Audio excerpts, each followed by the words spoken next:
1948. Era el fin de la Segunda Guerra Mundial. Los gobiernos estaban resueltos a que el pasado no se repitiera. Evitar la guerra suponía también evitar los errores económicos de los años 20 y 30.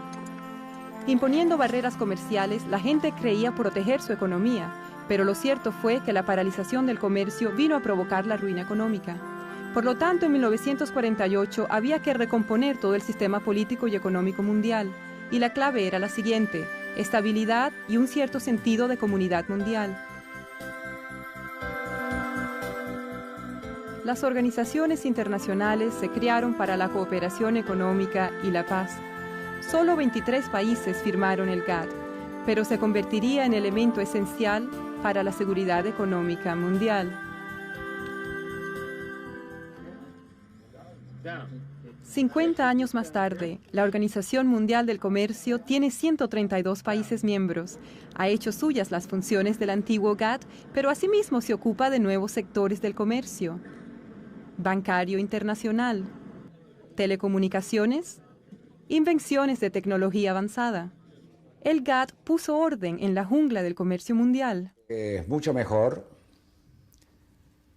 estar en un organismo multilateral en el que los problemas entre países grandes y pequeños se dilucidan en un marco multilateral en el cual cualquier país puede tener aliados que lo apoyen en sus posiciones, que en el trato bilateral que nos retrae un poquito a la ley de la jungla del comercio mundial, donde la relación entre países de distinta fuerza económica hace que el país de menor cuantía se vea un tanto en desventaja.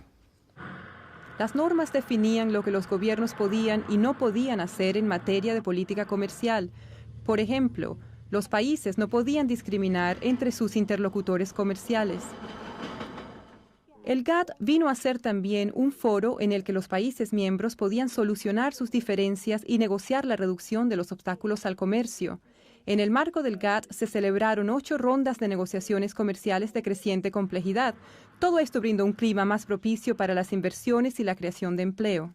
En sus 47 años de existencia, el GATT vio cómo desaparecían obstáculos comerciales y cómo el comercio mundial experimentaba un crecimiento sin precedentes. El número de sus miembros, que en un principio era de 23, aumentó hasta alcanzar los 128. La mayoría eran países en desarrollo a los que se dispensó un trato especial para ayudarles a adaptarse a las normas del GATT. En los años 1970, un primer intento serio por revisar las reglas del GATT solamente alcanzó un éxito parcial. Solo algunos países firmaron todos los nuevos acuerdos de la Ronda de Tokio. Entretanto, la economía mundial atravesaba un periodo espinoso debido a los bruscos aumentos de los precios del petróleo y a las perturbaciones financieras. El proteccionismo amenazaba con volver al comercio mundial. Luego, en 1986, ministros de todo el mundo se reunieron en Punta del Este, Uruguay, para iniciar un acontecimiento que iba a transformar el comercio mundial, la 8ª ronda de negociaciones del GATT, la Ronda Uruguay. La ronda duró 7 años y medio y al final participaron en ella 125 países. Vino a ser la más importante y más compleja negociación de la historia. Las negociaciones versaron sobre algunos de los temas más candentes del momento, por lo que los intereses en juego eran muy importantes. Al mismo tiempo hay un sentido de crisis, pero también una respuesta muy responsable a la situación y un deseo colectivo de que el sistema comercial multilateral controle la situación.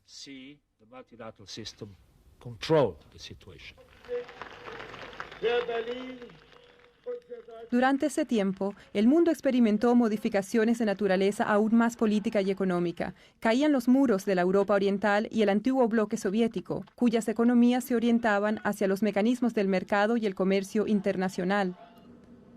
Eran también cada vez más numerosos los países en desarrollo que comprendían lo mucho que podían ganar abriendo sus mercados y participando de manera más amplia en el comercio mundial.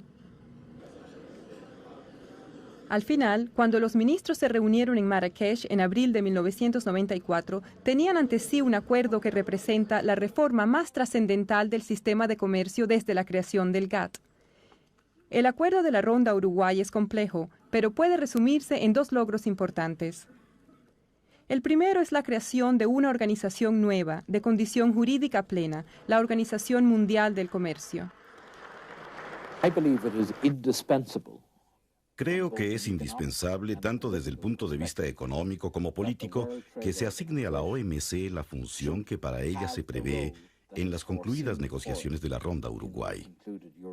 De no ser así, el mundo en el que rápidamente nos aventuraríamos sería un mundo dividido, de bloques de países en pugna, de esferas de influencia en pos del tipo de ventajas que en otro tiempo condujeron a guerras y enfrentamientos. El segundo logro es que los acuerdos de la Organización Mundial del Comercio forman un todo con un ámbito de aplicación de amplitud sin precedentes. La primera reforma importante del comercio de productos agrícolas. La reducción gradual de las prolongadas restricciones sobre los textiles y el vestido. Una nueva reducción sustancial de los niveles arancelarios. Las primeras normas internacionales de comercio en el sector de servicios y de la propiedad intelectual. Y un sistema más efectivo de solución de diferencias. Todas las decisiones de la Ronda Uruguay fueron tomadas por consenso durante toda la ronda. Es decir, que en ningún momento hubo un país que al final de los finales se opusiera. Hay flexibilidad. Por ejemplo, a los países en desarrollo se les da más tiempo para adaptarse, pero al final ninguno desiste. No se pierde soberanía por adherirse a la Organización Mundial del Comercio. Esencialmente, la OMC representa un contrato entre países. Pasemos ahora al terreno personal. Yo firmo contratos. No hay duda de que restringen mi conducta, de que limitan mi posibilidad de actuar, pero lo hago porque sus beneficios me compensan.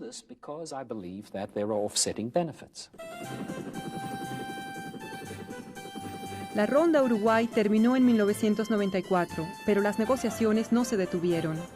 En 1996, la reunión ministerial de Singapur les dio un buen empuje. En 1997, como resultado de ello, se alcanzaron 3 nuevos acuerdos que abarcan mercados internacionales por valor de billones de dólares.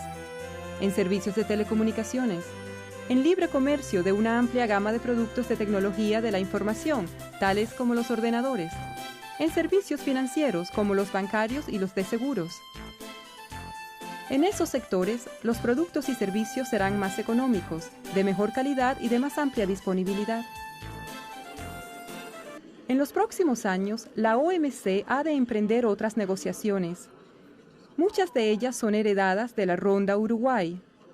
Otras se añadieron después. Las principales negociaciones nuevas sobre agricultura, servicios y otros sectores están previstas para fines de siglo. La mayor parte de los acuerdos de la Ronda Uruguay serán sometidos a examen. Todos ellos son esenciales para mantener actualizado el sistema.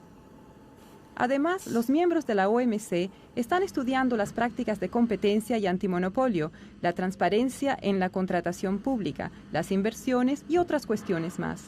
Desean comprobar si hacen falta nuevas normas. El volumen del comercio mundial es hoy día 15 veces mayor que hace 50 años. En la mayoría de los países, el sistema de comercio ha aportado una contribución vital al crecimiento económico, al desarrollo y al progreso técnico. En 1950, los Estados Unidos era el país más rico, seguido del Canadá y Europa. El Japón alcanzaba un 6º lugar. Adoptamos una política de apertura y el resultado fue la convergencia. Hoy, nuestros niveles de salario son bastante parecidos en todo el mundo desarrollado. Lo mismo cabe decir de los países en desarrollo dinámicos que adoptaron políticas de apertura y se integraron en la economía mundial. Creo que este es el gran atractivo de un sistema de comercio abierto. Es precisamente un mecanismo para corregir los desequilibrios y las desigualdades que existen en la economía mundial. Pero junto a esta prometedora situación, la pobreza persiste. A los países menos adelantados les resulta difícil aprovechar los beneficios del sistema de comercio. Mi país, que forma parte del grupo de los países menos adelantados, sigue con interés el proceso actual de mundialización. Estamos persuadidos de que ese proceso, bien conducido, puede fomentar un crecimiento armonioso de la economía mundial, un crecimiento atento a reducir la brecha existente entre países ricos y pobres. Puede hacerse más por ayudar a esos países a ponerse a la par de los demás y más se está haciendo. Recientemente, 26 países mejoraron el acceso a sus mercados para los productos exportados por los países menos adelantados. Ahora es el momento de acometer el problema de los países menos adelantados. Y les aseguro que es posible eliminar la pobreza.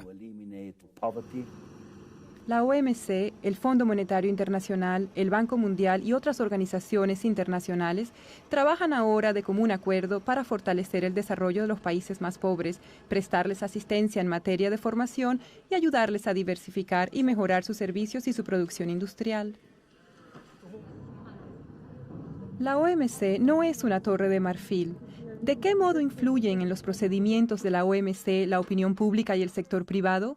Por medio de sus gobiernos. Los gobiernos plasman las inquietudes nacionales por medio de negociaciones o debates que trasladan a la OMC. La liberalización del comercio mundial ha tenido efectos prodigiosos de elevación del nivel de vida y de creación de empleo. Sin duda, los desplazamientos de las empresas dan lugar a operaciones de arbitraje. Quizá hay delocalizaciones de empleos en unos casos y creaciones de puestos en otros. Creo que no se puede mantener indefinidamente la dicotomía diciendo se hace todo en el plano nacional, pero se quiere conseguir todo también en el internacional. Tiene que haber algo de los dos. El sistema contribuye a crear empleo. Todos los puestos de trabajo que se han creado en este decenio se deben por una parte al crecimiento. Por otra, el aumento de los salarios ha generado en los mercados un nuevo poder de compra que a su vez ha desarrollado la capacidad de las empresas que se han visto obligadas a contratar personal. Todo esto está encadenado. Se pide cada vez más insistentemente al sistema que tome en cuenta otras cuestiones generales que superan las fronteras nacionales. Por consiguiente, creo que es importante que la OMC mejore su propia capacidad de aprender de la sociedad mundial, porque los retos del siglo próximo son los del pasado siglo y los nuevos retos del futuro. Nos interpela el problema de la pobreza que no desaparece, el de la malnutrición y el hambre crecientes, los nuevos problemas del calentamiento mundial de la atmósfera y de la biodiversidad. Tenemos retos que nos obligan a vivir en un mundo unido. Las normas de comercio dan a los gobiernos plena libertad para proteger su medio ambiente, aplicar políticas sociales que promuevan el bienestar de su población y perseguir todos esos objetivos a través de otras organizaciones internacionales si así lo desean. El cometido de la OMC es lograr que esos objetivos legítimos no se conviertan en un proteccionismo encubierto.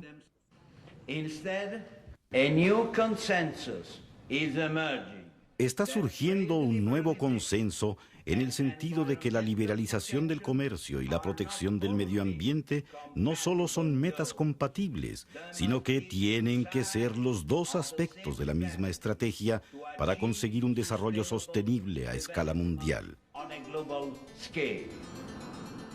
De cara al futuro, la Organización Mundial del Comercio afronta varios desafíos.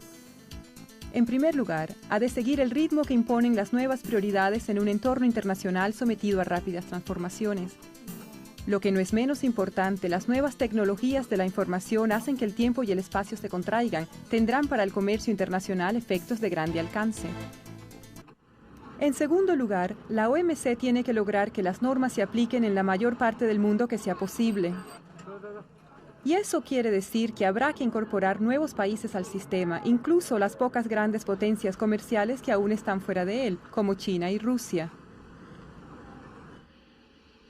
En tercer lugar, los miembros de la OMC quieren conseguir que los grupos económicos regionales establecidos por todo el mundo apoyen el sistema mundial. Y en cuarto término, por ser de ámbito mundial, ese sistema ha de velar por los intereses de los países más pobres, de manera que ellos puedan gozar plenamente de las oportunidades que ofrece un sistema comercial vigoroso y actualizado.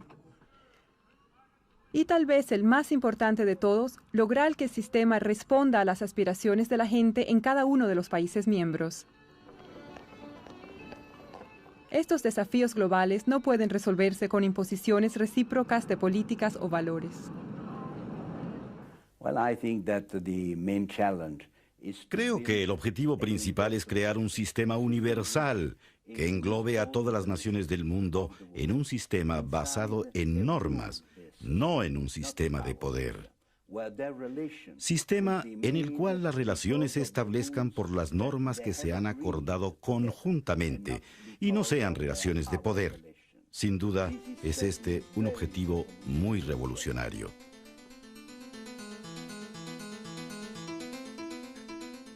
El mundo ha cambiado radicalmente en los últimos 50 años, pero no se han cambiado las opciones fundamentales que se nos presentan. Los gobiernos han aceptado la no discriminación y el consenso como la base de sus relaciones económicas. Han contribuido así a hacer del mundo un lugar más seguro.